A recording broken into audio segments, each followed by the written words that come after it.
Hello and welcome to video number 1. Today's topic is what is the meaning of life, which I know is a weighted place to start, a big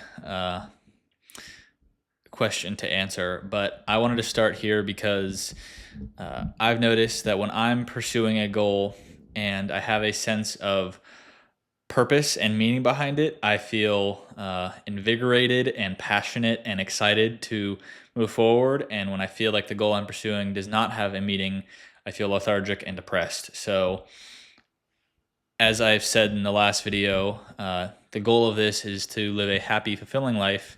So I wanted to address why I think that's worth doing in the first place.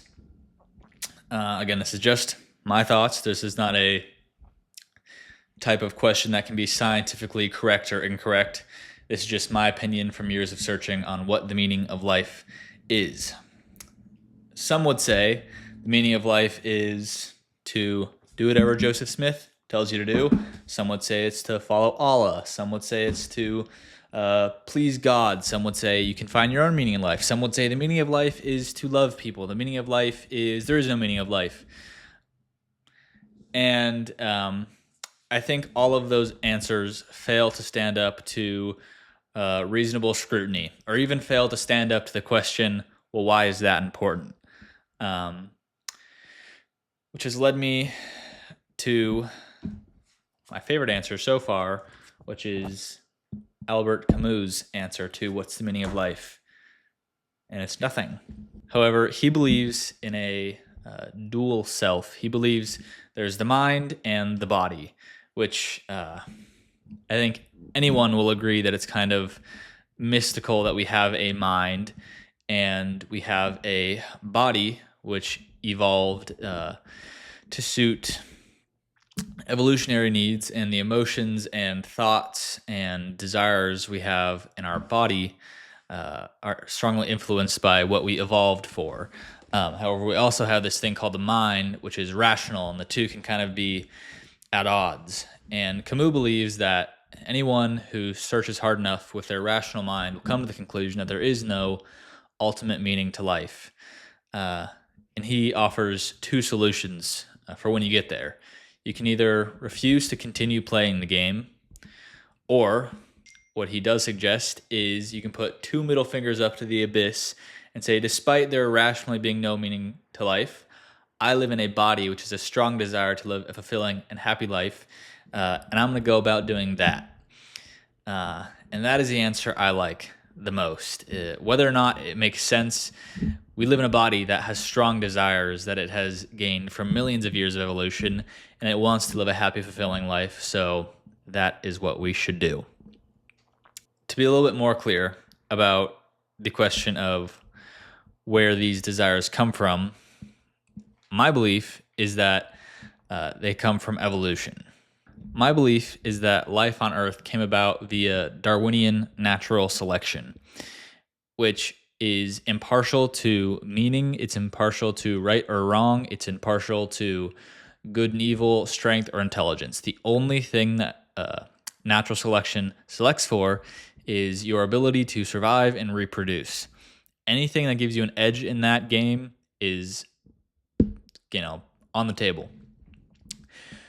And you would initially think perhaps that, ruthless violence is the key to winning that game, which does in fact happen to be the case for many species on the planet.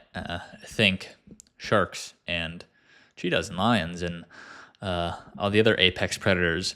However, humans happened to take a different route to being the tip top of natural selection, which is working together and being intelligent.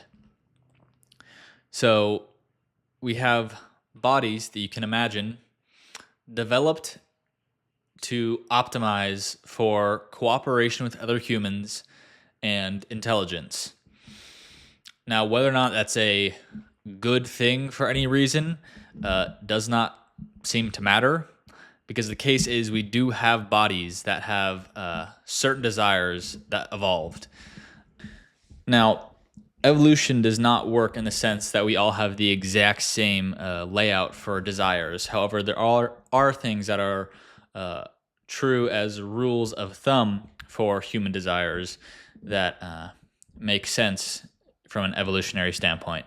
For example, the desire to fit in with a group, that gave you a strong chance at survival if you could work with other people. And the opposite is true as well. You tend to do less well if you couldn't fit in. So it makes sense why we evolved a desire to fit in.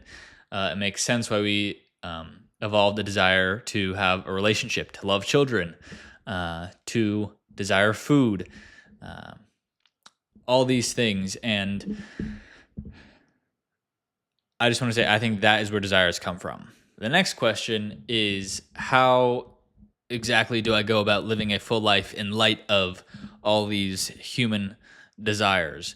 Because even though we're the ones having them, it can be tricky to decide exactly what it is that we desire. It's not the easiest or simple or most straightforward thing. I think the only thing that we can know is that at its core, desires and happiness are simply brain states.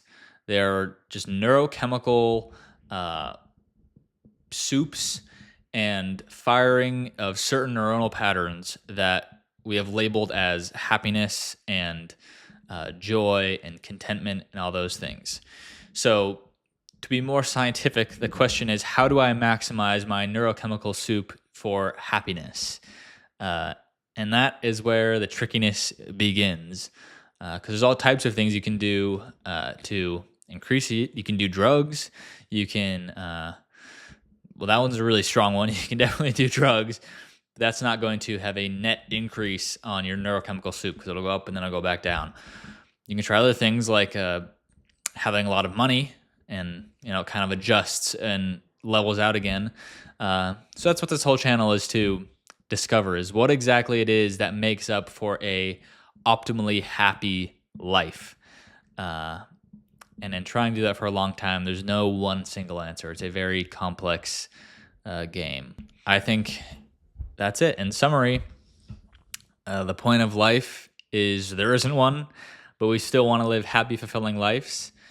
Happiness is just a neurochemical soup that we have labeled as happiness, and how to optimize for that is very tricky, but we're very smart animals, so we've come a long way in answering that question, and that is what I hope to share with you.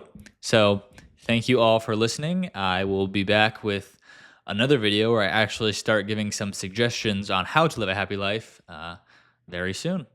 All right, bye-bye.